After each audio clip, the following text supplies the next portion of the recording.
안녕하세요. 오늘은 새누리당 대선 예비 후보 정몽준 전 대표님을 모시고 인터뷰를 진행을 하도록 하겠습니다. 지금 이 방송은 생방송으로 트위터를 통해서 이렇게 전국에 전파가 되고 있는데요. 오늘 정몽준 대표님 모셨습니다. 간단히 그 트위터를 통해서 방송을 지켜보고 있는 국민들께 인사 말씀 좀 해주시죠. 네, 안녕하세요. 반갑습니다. 오늘 이 첨단 그 매체인 트위터를 통해서 여러분들하고 인사하게 돼서 기쁘게 생각합니다. 반갑습니다. 네, 아무래도 어제 기자회견에서 밝히신 내용을 먼저 좀 여쭙지 않을 수가 없는데요. 이 북한 핵에 맞서서 우리도 핵무장을 해야 된다. 굉장히 좀 파격적인 주장을 하셨는데 어떤 의미로 이런 말씀을 하셨는지 그 배경을 좀 설명을 해주시죠. 네, 일반 국민들께서는 북한이 이번에 헌법에 명기하면서까지 북한이 핵보유국이 됐다는 것을 대내외에 천명했는데 그것이 우리하고 무슨 관련이 있는지 잘 이해가 이제 안 되실 텐데요. 우리 스스로 이렇게 질문을 해보면 될 것 같습니다. 핵무장한 북한하고 우리가 평화 공존하는 것이 과연 가능할까? 제 생각은 굉장히 어렵다는 생각이고요. 그래서 우리는 이제 우리가 있는 힘을 모아서 북한의 핵무기를 폐기하는데 우리가 노력을 해야 된다 이렇게 생각을 하는데요. 네. 그러다 보면 우리가 핵무장을 하는 것이 오히려 북한 핵을 제어하는 데 좀 더 효과적이다. 네, 지금 우리는 이제 북한이 핵무장을 했고 우리는 없기 때문에 네. 우리 한반도에서의 남북 간의 그 군사적인 균형은 완전히 깨졌거든요. 그렇죠. 그래서 네. 우리는 이제 미국이 제공하는 핵 우산에 우리가 의존하는데 핵 우산이란 거는 필요한 것이긴 하지만 북한의 핵무기를 폐기하는 협상 수단은 되지 못한다는 것이죠. 네. 그래서 우리는 우리 자체가 그 북한의 핵무기를 폐기하기 위해서 당장 우리가 핵무기를 만들자는 이야기는 아니고요. 네. 최소한도 만드는 그 능력을 보유하는 것은 필요하다 하는 생각입니다. 네. 어제 이제 우리도 핵무장을 해야 된다 이런 정 대표님의 주장이 있은 이후에 여러 논란이 있는데 그 가운데 하나가 이런 논란이 있습니다. 남북한이 만약에 핵무장을 하게 되면 동북아 핵무장으로 이어져서 더 위험해지는 거 아니냐 이제 이런 우려의 목소리가 좀 있더라고요. 네. 저희들이 이제 기대하는 거는 이제 미국하고 중국이 북한을 잘 설득해서 핵무기를 이제 폐기하는 것인데요. 네.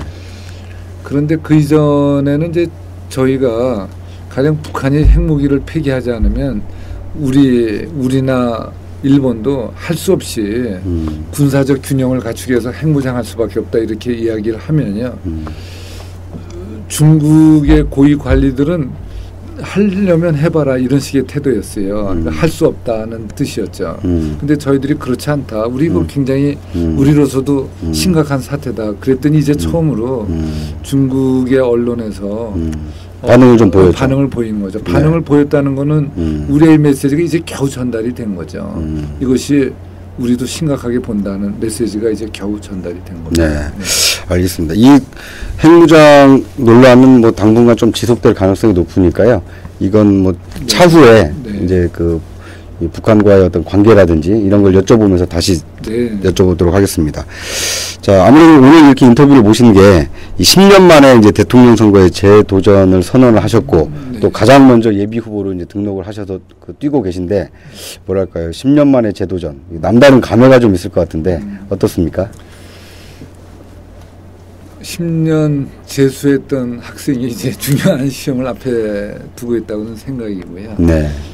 제가 이제 2002년 때는 여론조사 지지에서 1등도 했었지만 네. 그때는 이제 국민들께서 좀 새로운 사람이 좀 했으면 하는 생각은 있었고 또 그때 월드컵 덕분에 제가 이제 여론조사 1등도 했는데요. 네. 사실 그때도 우리 국민들께서 볼 때 정치인 정몽준을 잘 알아서 지지해 주신 거라고는 생각하지 않고요. 근데 이제 정치인 정몽준으로서 국민들께 이제 국민들을 만나 뵈면서 이제부터 착실하게 잘해야겠다 생각합니다. 네. 그 방금 말씀해 주셨지만 2002년에는 이제 아무래도 월드컵 후광 효과도 좀 있었는데 네, 그랬었죠. 예, 2012년은 이제 그때와 상황이 좀 다르기 때문에 어떻게 국민 지지를 끌어내실까 이게 사실 좀 관심사거든요. 현재를 보면은 이제 지지율이 높은 편이 아닌데 앞으로 어떻게 국민으로부터 높은 지지를 좀 끌어내실 계획을 가지고 계신지. 대통령이라는 자리는 누가 그 자리에 앉아도 너무나 큰 자리죠. 그래서 정말 국민의 생명과 재산을 좌우하는 자리고, 이번에 취임하는 대통령은 정말 우리 대한민국의 운명을 결정짓는 또 중요한 자리라고 생각을 하는데요. 뭐 다른 후보들도 훌륭하신 분들이 많이 있지만 제 나름대로 준비를 잘 했다고 생각을 합니다. 지금 우리나라 사회는 우리 국내 문제와 바깥 세상의 문제를 구별하는 것이 힘들 정도로 네. 우리는 이제 세계화된 시대에 살고 있는데요. 이런 시대에서 우리나라 국내 문제를 잘 해결하기 위해서는 바깥 세상의 흐름을 네. 잘 이해하는 것도 도움이 된다고 생각하고요. 저 같은 경우에는 기업에서 일을 해본 경험, 또 국제 정치를 공부하고 또 세상에서 중요한 사람들, 중국의 시진핑이나 후진타오, 또 러시아의 푸틴, 이런 분들하고 제가 직접 만나서 오랫동안 뭐 동북아 정치에도 뭐 논의도 해봤고요. 그리고 경제, 경영 이런 분야에서 실제로 공부도 하고 일도 해봤다는 것이 네. 도움이 될 수 있을 것으로 네. 생각합니다. 아무래도 이제 국제 무대에서 활약을 해왔던 것이 이 앞으로 대한민국을 이끌어가는 데 좀 도움이 되지 않겠나 이렇게 생각을 하고 계시는 거군요. 네, 네. 알겠습니다. 그런데 이제 그 뭐 좋은 점이기도 하고 또 다른 점으로 보면 좀 나쁜 점이기도 한 게 이제 재벌가 출신이라는 점 때문에 일반 국민 뭐 일부겠습니다만 이 돈을 많이 가지신 분이 이렇게 권력까지 가지려고 하는 거 아닌가, 둘 다 가지려고 하는 거 아니냐, 뭐 이런 거에 대한 좀 거부감도 좀 있는 것 같거든요. 그 점에 대해서는 어떤 입장을 가지고 계세요? 그게 저한테 상당히 힘든 건 이제 사실인데요. 네. 이제 보기 나름일 것 같아요. 네. 대통령이란 자리가 권력을 즐기는 자리다 그러면 좀 그런 시각이 있을 수 있고요. 뭐 대통령이란 자리가 정말 힘든 자리고 봉사하는 자리다 그러면은 좀 그런 시각이 좀 완화될 수 있다고 생각하는데요. 저 같은 경우에 저희 재산은 무슨 부동산이나 현금이 아니고 대부분이 이제 현대중공업의 주식이고요. 네. 뭐 현대중공업이라는 회사는 매출의 한 90% 이상을 다 수출을 하는 회사고 수십만 명한테 좋은 일자리를 제공하는 이런 회사거든요. 그래서 네. 저희 제가 그 회사에 이제 주식을 갖고 있는 것이 그 회사가 안정적으로 경영하는데 도움이 된다 이렇게 생각을 하고요. 네. 글쎄 생각을 하고 있습니다. 네. 알겠습니다. 이 대선 도전 선언하면서 경선 룰 문제를 먼저 언급하셨거든요. 완전 국민 경선제로 바꿔야 된다 이렇게 주장을 하셨는데 이 룰을 이렇게 바꿔야 된다라고 주장하시게 된 뭐 특별한 계기가 좀 있나요? 너무나 저는 이제 그 상식적인 이야기라고 생각을 하는데요. 네. 우리 새누리당의 후보가 누가 되든지 간에 그분하고 이제 민주당에서 이제 추천하는 후보가 이제 12월에 선거를 할 텐데, 민주당은 그 당원에 국민 참여 경선한다고 당원에 이렇게 명기를 해놨다는 거죠. 그러면 이제 국민 참여 경선이라는 것은 꼭 당원이 아니더라도 일반 국민들도 가서 그 민주당의 후보를 뽑는데 참여할 수 있다는 것이거든요. 네. 그러니까 표현하면 뭐 대통령 선거를 2번 하는 거죠. 근데 이제 우리가 저희가 새누리당이 대통령 선거에서 이기려면 국민들이 표를 찍어줘야 되잖아요. 지지를 해주셔야지. 네. 근데 지지는 처음부터 바로 시작하는 것이 아니고 관심과 참여가 이제 지지로 연결이 되는데요. 이 국민 참여 경선은 국민들이 참여를 네. 허용하는 제도고 기존의 경선 제도는 그렇지가 않거든요. 그래서 저는 우리 새누리당의 후보가 본선에서 경쟁력을 갖추려면 당연히 좀 그렇게 해야 된다고 생각합니다. 네, 문호를 개방해서 누구나 그 예선 후보를 뽑는 데에도 참여할 수 있는 길을 좀 열어놔야 된다. 그렇다고 그렇게 생각을 하고요. 네. 이제 미국 같은 데서 이 제도를 하기 때문에 저희들도 영어로 오픈 프라이머리다 네, 영어로도 얘기를 하는데 네. 미국서도 이 제도 하는 나라가 많이 있다는 거고요. 저희 새누리당에서 일부 분들이 이거 하면은 역선택 또 동원의 문제 자기 편 막 동원에다가 투표시키고. 네. 근데 사실 저희 새누리당에서 전국적인 조직을 갖고 있는 분은 박근혜 의원 거의 유일하시거든요. 네. 무슨 박사모라는 모임도 있다고 그러고 네. 큰 도시에 가면 뭐 박근혜 의원 지지 모임이 1개가 아니고 뭐 2개, 3개나 있다고 그러는데 아니 전국적인 조직을 갖고 있는 분이 그런 문제 걱정한다는 건 그것도 이제 논리적이지 않고요. 근데 하여간에 누가 새누리당의 후보가 되든지 네. 이렇게 해야지 본선의 경쟁력이 네. 있죠. 본선 경쟁력을 높이기 위해서라도 반드시 완전 국민 경선제가 필요하다. 그렇죠. 네. 어제 그래서 이 정몽준 전 대표님 그다음에 이재호 의원, 김문수 지사에게 세 분의 대리인이 그걸 좀 촉구하는 어떤 기자회견도 하지 않았습니까? 네. 경선 룰을 만드는 어떤 위원회를 네. 만들자 이런 네. 얘기를 했는데 만약에 이렇게 경선 룰을 끝까지 이 박근혜 전 비대위원장이나 아니면 현재 그 당 대표가 받아들이지 않으면 혹시 뭐 탈당이라도 결행을 하시는 건가? 어떻습니까? 글쎄요, 박근혜 의원이 생각을 바꾸길 전 기대하니까 네. 이제 좀 이걸 받아들일 걸로 기대는 해요. 네. 하지만 뭐 박근혜 의원이 생각을 바꾸지 않는다면 뭐 저희로서는 박근혜 의원이 생각 바꿀 수 있도록 네. 뭐 최선을 다해야겠다 생각합니다. 네. 형식상으로는 이제 당 대표가 있기 때문에 당 대표가 이제 경선 룰을 만드는 어떤 기구를 만들고 거기에서 이제 이 완전 국민 경선제를 합의를 해야 되는데 이 절차적으로 조금 시간이 좀 걸리지 않을까 싶거든요.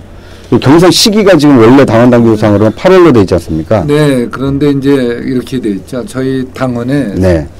그 경선관리위원회를 그 12월 선거로부터 240일 전에 만든다 이렇게 돼 있어요. 네. 근데 그게 벌써 지났거든요. 지났죠. 그러니까 이제 그 지난 이유는 금년에 국회의원 선거가 있었기 때문에 그게 지났는데요. 네. 그게 이제 첫 번째 이유고 앞에 게 이제 늦어졌으니까 그 다음 것도 좀 저희들이 수년할 수 있지 않겠어요? 그리고 민주당의 경우는 대통령 후보를 10월에 뽑느니 11월에 뽑느니 이런데 우리만 먼저 뽑아놓는 것이 또 무슨 도움이 될런지요. 네. 뭐 그 생각도 해봐야죠. 네. 알겠습니다. 이 워낙 이제 그 주식으로 가지고 계시긴 하지만 재산이 많다 보니까 이런 우려도 있는 것 같습니다. 국민에게 선택권을 준다고 하지만 오히려 완전 국민 경선제에 도입을 했는데 국민 참여가 자발적으로 폭발하지 않으면 이 돈으로 선거인단을 모집할 수 있는 우려가 있는 거 아닌가. 그런 얘기하는 건 국민을 모독하는 거고요. 네. 우리나라 국민들이 뭐 한마디로 하면 위대한 국민인데 네. 있을 수 없고요. 네. 다시 말씀드리면 우리나라 정치인 중에서 박근혜 의원만큼 전국적인 조직을 갖고 있는 분이 없어요. 그분이 소위 말해서 역선택이니 조직의 가능성을 언급하는 것은 그건 참 모순된 일이죠. 네. 알겠습니다. 이 경선 룰과 함께 또 주장하시는 게 대통령 권력 분산을 위한 개헌이 필요하다 이렇게 말씀을 하셨거든요. 네. 예. 어떻게 권력 구조를 좀 바꾸는 것이 필요하다라고 보시는 건가요? 뭐 구체적인 방법을 이제 다 논의할 시간이 있으면 좋겠는데 예. 지금 저희들 보면은 그 노태우 대통령서부터 네. 김영삼 대통령, 김대중 대통령, 노무현 대통령 이 네 분의 대통령께서 임기 말에 실질적으로 당을 다 떠나셨거든요. 네. 뭐 자발적으로 나가셨던 뭐 어떻게 요구에 의해서 네. 나갔던. 그러면 이것은 그 개인의 문제도 있겠지만 저는 제도의 문제도 있다고 저는 생각을 하고요. 그리고 뭐 이승만 대통령의 사례, 박정희 대통령 사례 보면 역대 대통령 중에서 이렇게 기분 좋게 나가신 분이 별로 없잖아요. 네. 그러니까 우리나라의 대통령 제도는 성공한 대통령 제도라고 볼 수 있을까요? 그러면 성공하지 못했다 그러면 사람이 나빠서 그래 능력이 없거나 나빠서 그랬는지 또 제도가 문제가 있는지 저는 생각을 해봐야 된다고 보고요. 다른 것은 모르지만 지금 우리가 대통령 제도를 운영하면서 네. 권력의 집중이 너무 심하다. 이거는 그것을 아니라고 그러는 사람 없는 것 같아요. 그렇죠. 거의 다 그럼 공감대가 어떻게 형성이 돼 할 있죠. 것이냐. 그 방법은 전 많이 있다고 생각을 하죠. 개헌을 통해서 권력 구조를 좀 바꿔서 네.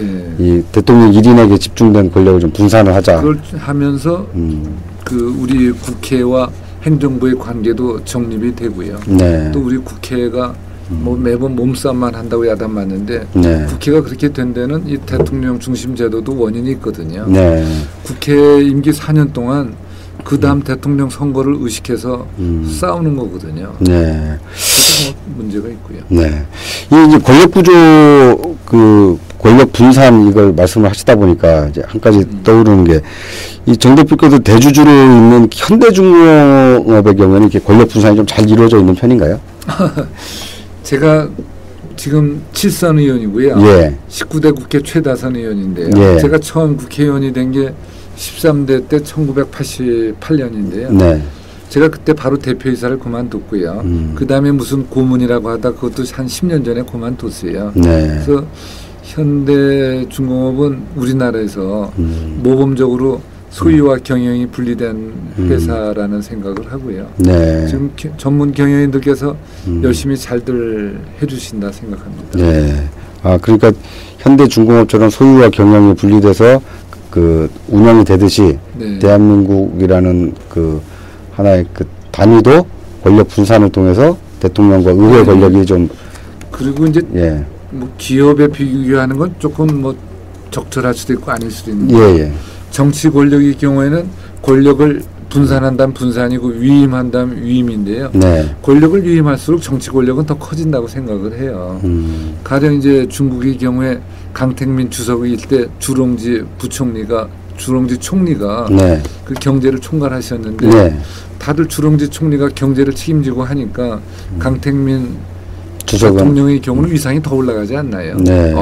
총리가 저렇게 권한이 막강하니까 그 위에 있는 분은 오직 할까. 네. 그게 정치 권력의 특징인데요. 네. 우리나라가 그걸 잘 못했다고 네. 생각합니다. 분산과 위임을 통해서 네. 효율적으로 해야 된다 그런 말씀이셨고요. 네. 일단 대선 후보가 되시려면 일단 새누리당 그 경선을 먼저 통과를 하셔야 본선에 진출할 수가 있는데 이 뭐 자타가 고민하는 이 박근혜 전 비상대책위원장이 굉장히 좀 강자 아닙니까? 네. 어떻게 좀 극복을 하실 보관을 좀 가지고 계세요? 가능한 많은 분들을 만나고요. 네. 그 많은 또 언론 매체를 통해서 저희 의견을 이제 전달을 하는데요. 네. 박근혜 의원을 이제 좋아하는 분들이 많이 있는데 네. 좋아하는 것하고요. 네. 박근혜 의원이 대통령을 하면 꼭 잘할 걸로 생각해서 뭐 좋아하는 것하고 좀 차이가 있다고 봐요. 네. 박근혜 의원의 그 지지 중에는 박근혜 의원 개인에 대한 뭐 인간적인 배려, 뭐 동정심 이런 것도 있다고 보고요. 네. 그렇지만 우리가 투표를 하는 거는 대한민국의 5년을 책임질 사람을 뽑는 거니까요. 우리 국민들께서 결정적인 순간에 현명한 판단해 주실 수 있다고 봅니다. 저는. 네. 알겠습니다. 그 박근혜 위원장이 아니라 정몽준 대표가 그 대안이 될 수 있다. 네. 네. 알겠습니다. 그러면 이제 우리나라가 당면한 여러 문제가 있는데요. 그 가운데 가장 시급히 해결해야 될 과제가 뭐라고 보세요? 흔히들 이제 시대 정신을 말씀하시는데요. 네. 저는 그 복지라든지 서민 경제 살리기 이런 건 전 시대적 과제라고 생각하고요. 네. 우리나라에서 제일 중요한 것은 저는 그 국민들을 다시 하나로 국민들의 마음을 하나로 모으는 국민 통합이라고 저는 생각을 하죠. 네. 우리가 경제가 지금보다 더 좋아지고 하더라도 국민들이 서로 반목하고 화목하지 못한다면 뭐 경제는 큰 의미가 없다고 저는 생각을 해요. 네. 그래서 역시 우리 국민들이 다시 하나가 되는 것이 중요하고 네. 역시 국민 통합이 전 중요한 일이라 생각을 하는데요. 네. 우리 정치는 우리 국민들을 화합시키기는커녕 그 지역으로 또 세대별 갈라진 국민들을 정치가 더 갈라놓는 것이라고 생각하고요. 네. 우리 정치부터 변화해야 된다고 생각을 합니다. 알겠습니다. 국민 통합하니까 10년 전에 그 창당하셨던 국민 통합 20일이 좀 생각이 네. 나는데요. 네, 그렇습니다. 그때 당을 만드셨던 그 생각이 10년이 지났지만 아직 크게 달라지지 않았다. 네. 이렇게 느끼시는 거군요. 뭐 나라도 그렇고 집안도 그렇고 집안이 화목해야 네. 모든 것이 다 의미가 있고 또 잘 되죠. 네. 그렇죠. 알겠습니다. 그럼 이제 좀 주제를 바꿔서 새누리당 바깥으로 한번 좀 여쭤보겠습니다. 네. 이 야권은 아직 조금 뭐 이게 윤곽이 드러나지는 않았는데 여러 지금 예비 후보들이 좀 거론되고 있지 않습니까? 이 정 대표께서 보실 때 어떤 후보가 올라오면 아, 이 사람은 좀 만만치 않겠다. 이런 후보가 좀 있으신가요? 이 세상에 만만한 후보는 말할 것도 없고요. 만만한 사람은 하나도 없다고 보고요. 아, 예. 다들 뭐 훌륭하신 분이라 생각하죠. 네. 그래서 저는 그분들을 무슨 뭐 다르게 생각하지는 않고요. 다 훌륭한 우리 국정의 동반자라 이렇게 생각을 합니다. 이제 경쟁을 해야 되지만 네. 저는 경쟁이란 거는 협동하는 방법이라고 생각을 하죠. 아, 경쟁 자체도요? 네, 경쟁 자체가. 우리가 협동하자 그러면서 네. 뭐 이렇게 하는 것은 저기 큰 그 좋은 방법이 아니고 서로 열심히 서로 하는 것이 경쟁 아니겠어요? 네. 내가 잘할 수 있는 일 내가 열심히 하고 또 다른 후보가 잘할 수 있는 일 열심히 하고 네. 나중에 판단은 국민께서 하시면 되죠. 네, 알겠습니다. 이게 좀 짤막한 질문을 좀 몇 가지 드리겠는데요. 네. 아무래도 이제 그 지금 이제 19대 국회의원은 300명이 됐죠. 300명 국회의원 중에 이제 가장 이 재산이 많은 의원으로 뭐 늘 역대 국회마다 그랬지만 그러다 보니까 이제 이런 궁금증이 좀 있습니다. 평상시에 지갑에 현금을 얼마나 가지고 다니실까? 혹시 지금 얼마나 가지고 있는지 좀 기억이 나세요?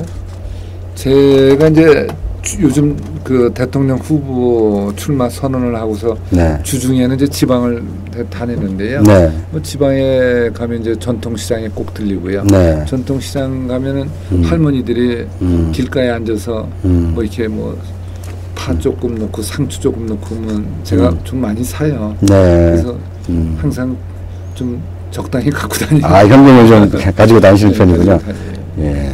얼마인지는 공개하실 의향이. 알겠습니다. 또 한 가지 그 자녀에게 한 달 용돈으로 얼마 정도 주시는지. 저희 집은 아이들이 넷인데 네. 그 위에는 그 연령대별로 좀. 대학을 네. 위에 셋은 대학 졸업했고 이제 네. 막내가 아직 고등학교 다니는데 네. 저희 집사람이 주는데요. 저희 위에 큰 아이 둘은 이제 직장을 다녀요. 아, 예. 그래서 직장을 다녀서 월급은 꽤 받는데 본인 월급은 다 저축하고 이제 엄마한테 자꾸 달라고 그러는데 너무 집사람이 적당히 주고 있는 걸 알고 있습니다. 네. 대학생 자녀한테는 얼마 정도 주세요? 대학생은 없어요. 세 명이 위에 셋은 다 대학을 졸업했고요. 예. 그 위에 둘은 이제 직장을 다니고 한 명은 지금 대학원을 이제 준비하고 있는데요. 네. 뭐 그 학교를 안 다니니까 뭐 용돈 크게 이제 필요한 것 같지는 않고요. 네.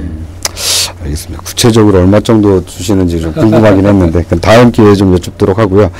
예, 원래 약속했던 이제 생방송 시간은 네. 다 됐고요. 네. 보다 좀 자세하고 그 자세한 말씀은 생방송 이후에 주간동화 인터뷰에서 좀 밝혀주시고요. 이번 주 금요일에 발매되는 이 주간동화 841호에 정몽준 대표께서 가지고 계신 여러 가지 국정 운영에 대한 구상은 주간동화에 좀 게재를 하도록 하겠습니다. 트위터 생방송은 여기서 마치도록 하겠습니다. 예, 감사합니다. 네, 감사합니다.